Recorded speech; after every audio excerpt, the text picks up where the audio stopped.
यदि प्राणी ब्रह्म की इच्छा के साथ अपनी इच्छा को समाहित कर दे, प्रकृति की इच्छा के विपरीत कोई भी इच्छा ना करे, तो जीवन आनंद का महासागर बन जाता है। वहीं यदि वह स्वयं की इच्छा को पूरा करने के लिए प्रकृति और ब्रह्म की इच्छा से लड़ता रहे, उसके विपरीत जाने के लिए संघर्ष करता रहे, तो जीवन में दुख के अलावा कुछ नहीं बचता। तुम्हें कुछ भी करने की पूरी आजादी है, सर्वशक्तिमान की इच्छा से लड़ने की भी। पर ध्यान रहे, जितनी बड़ी यह लड़ाई होगी उतना ही बड़ा दुख भी होगा। यदि तुम इसे बर्दाश्त करने को मानसिक और शारीरिक स्तर पर तैयार हो तो फिर कोई कठिनाई नहीं, जीवन को प्रयोग में ढाल सकते हो। पर हाँ, तुम्हारी शारीरिक और मानसिक शक्ति, जिसका तुम्हें आज घमंड है, वह भी समय के साथ क्षीण होती जाएगी, यह याद रहे। क्योंकि यह भी प्रकृति का नियम है, उसकी इच्छा है, उसकी नित नवीनता का उदाहरण है। तुम तो प्रकृति को बढ़ने से रोक नहीं सकते, पर प्रकृति ने तुम्हारे गलत संघर्ष को रोकने के लिए चेक्स एंड बैलेंसेस बनाए, अपनी सृष्टि में संतुलन बनाए रखने के लिए अवरोधों की कड़ियां तैयार की। प्रकृति में यदि ऊंट है तो पहाड़ भी, ताकि ऊंट कभी उसके नीचे आ सके। यदि आग है तो उसे डराने और रोकने के लिए पानी भी। यदि सांप है तो नेवला भी। साम्य या संतुलन प्रकृति का एकमात्र नियम है। तो हम प्रकृति के नियमों के विरुद्ध संघर्ष भले ही कर लें, जीत कतई नहीं सकते। फिर क्यों ना हम अपनी इच्छाओं को विराट की इच्छाओं में समाहित कर दें, उससे अलग कोई इच्छा ही ना करें और अपने लिए मोक्ष के द्वार खोल लें। सुनने में यह हारी हुई मानसिकता या कुचला हुआ स्वीकार लग सकता है, पर ऐसा है नहीं। यह सब कुछ समझकर प्रकाशमान हो जाने के बाद पहचाना गया सत्य है, जिसमें अपनी सीमाओं का स्वीकार है, अपनी इयत्ता को ठीक से समझ जाने की खुशी है। हारी हुई मानसिकता या कुचला हुआ स्वीकार सिर्फ उनके लिए होगा जो अपने झूठे दंभ या अहंकार से बाहर निकल ही न पाए, जो अभी तक पहाड़ के नीचे आए ही नहीं। परंतु जिसने पूरी सृष्टि की विराटता देखी हो, उसमें रेंगते नाना प्रकार के प्राणियों को देखा हो, वह स्वतः जान पाता है कि पहाड़ क्या है और ऊंट क्या। विराट का साक्षात्कार अपनी ही दृष्टि का अतिक्रमण है, देखने की सीमा का उल्लंघन है। इसके बाद अपना दंभ, अपना अहंकार स्वयं ही खोखला हो जाता है और हमेशा के लिए जाता रहता है। ट्रेन में बैठे आदमी के लिए ट्रेन चलती हुई नहीं हो सकती यदि उसकी सारी खिड़कियां बंद हों। यदि वह सिर्फ अपने कूपे भर में देखेगा तो ऐसा ही लगेगा कि वह जैसे अपने ही घर में बैठा हो। जैसे घर में बैठे व्यक्ति के लिए सारे फर्नीचर अपनी अपनी जगह ही दिखते हैं, ठीक वैसे ही ट्रेन में सामने बैठा व्यक्ति, सामने रखा सामान अपनी अपनी जगह ही दिखते हैं। बीच की दूरी चूंकि न बढ़ रही है न घट रही है, तो सब कुछ स्थिर है। फिर ट्रेन के चलने का एहसास कहाँ? यह दृष्टि कूपे भर में सीमित है। ट्रेन के चलने का एहसास तो तब होता है जब वह खिड़की के बाहर थोड़े विस्तृत कैनवास पर नजर डालता है।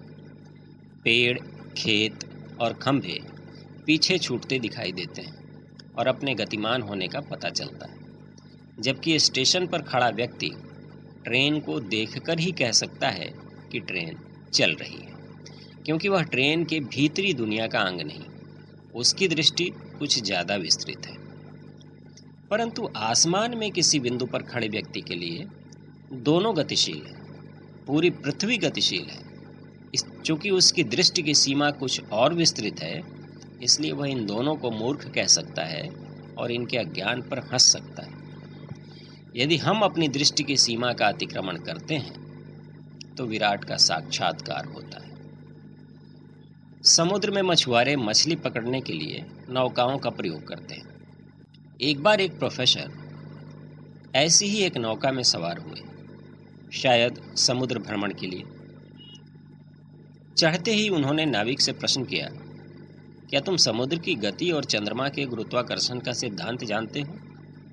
नाविक ने बताया कि नहीं, वह पढ़ा लिखा नहीं है। प्रोफेसर ने दुख से कहा, तुमने अपना जीवन व्यर्थ कर दिया। नाव चली तो उन्होंने पूछा, नाविक, क्या तुम पृथ्वी के वाटर साइकिल के बारे में जानते हो? नाविक ने फिर से कहा कि नहीं। प्रोफेसर ने फिर वैसे ही दुख व्यक्त किया कि तुमने अपना जीवन तो व्यर्थ ही कर दिया। रास्ते में प्रोफेसर नाविक से ऐसे ही प्रश्न करते रहे, कभी फूड पिरामिड के बारे में, कभी समुद्र में पाए जाने वाले सर्पों के बारे में। हर बार नाविक वही पुराना जवाब देता रहा और प्रोफेसर हर बार वैसे ही दुख जाहिर करते रहे कि तुमने अपना जीवन व्यर्थ कर दिया। तट से काफी दूर आ जाने के बाद अचानक मौसम तेजी से बदलने लगा। काले काले बादल घेर आए, तेज हवाएं चलने लगीं और बरसात भी शुरू हो गई। देखते ही देखते आसमान में अंधेरा छा गया और तूफान की रफ्तार से हवाएं चलने लगी। इस अंधकार में नौका भी पत्ते की तरह कांपने लगी। वह लहरों की चपेट में तिनके की तरह एक उछाल से दूसरी उछाल के बीच गोते खाने लगी। प्रोफेसर की सांस अटकी हुई थी, मुंह से कोई आवाज न निकलती थी। तभी नाविक ने पूछा, प्रोफेसर साहब, क्या आप तैरना जानते हैं? इस बार नाविक की ओर भय से देखते प्रोफेसर ने कहा कि नहीं। नाविक ने दुख से उनकी ओर देखते हुए कहा कि ओह, आपने अपना पूरा जीवन व्यर्थ कर दिया। यह कहते हुए नाविक ने समुद्र में छलांग लगा दी।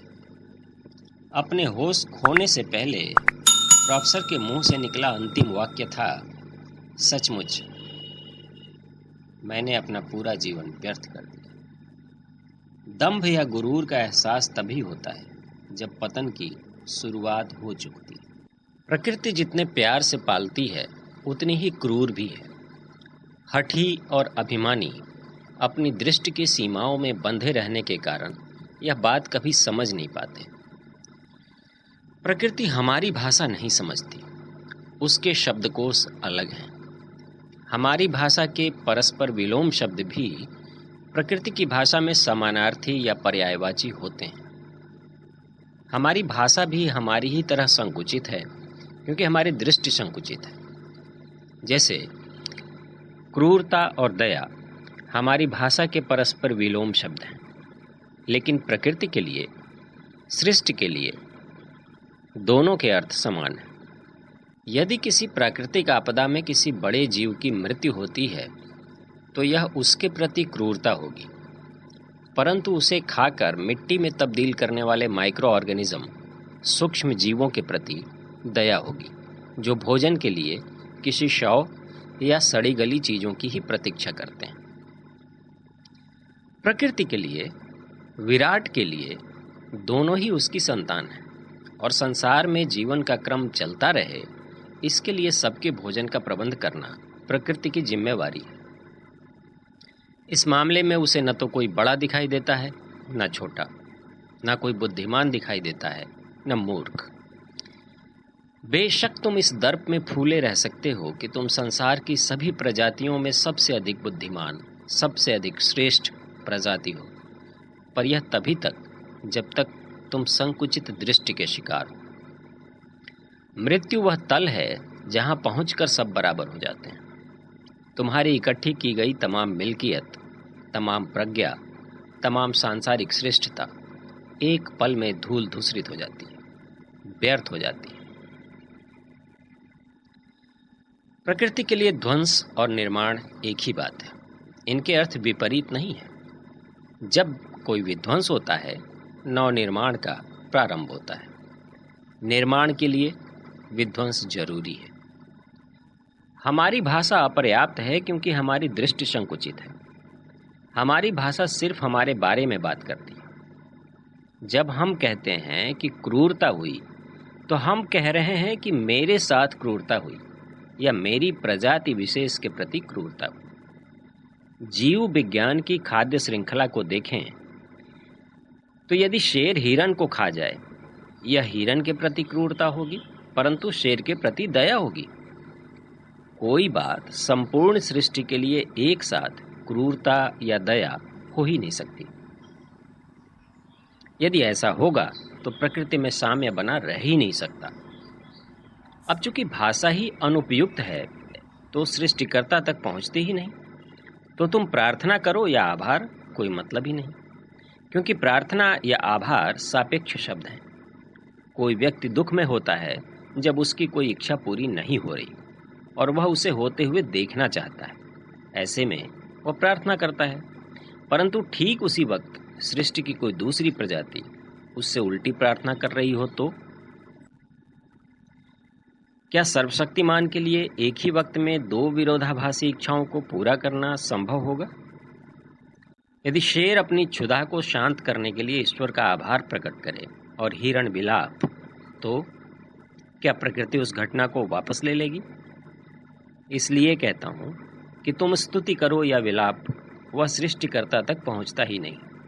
अब चूंकि आभार और विलाप तुम्हारे स्वयं की इच्छाओं के पूरा होने और न होने का परिणाम है, तो अपनी दृष्टि की सीमा का अतिक्रमण करने और प्रकृति की भाषा के करीब पहुंचने का एकमात्र मार्ग है इच्छाओं का त्याग, चाहनाओं से मुक्ति। विराट की इच्छा को ही अपनी इच्छा मान लेना। कन्फ्यूशियस ने जब कहा कि जो होता है अच्छे के लिए होता है, तो वह इसी बात की स्वीकारोक्ति थी कि विराट का निर्णय ही सर्वोपरि, उससे अलग मेरी कोई इच्छा नहीं। दरअसल मेरी अपनी कोई इच्छा ही नहीं, मैं तो उसकी ही इच्छाओं और निर्णयों का आनंद ले रहा हूँ। मैं समुद्र में नाव लेकर उतरा हूँ, पर मैंने पतवारें नहीं खोली, पाल खोल लिए और आराम से लेट गया और अपनी इस विराट यात्रा का आनंद ले रहा हूँ। यदि तुम पतवार खोलते हो तो हवा के रुख के खिलाफ जाने के लिए लड़ते रहोगे और एक ही जगह खड़े रहोगे, परंतु यदि पाल खोल लोगे तो बिना प्रयास के जीवन की यात्रा का आनंद मिलेगा। अब आगे तुम्हारी इच्छा।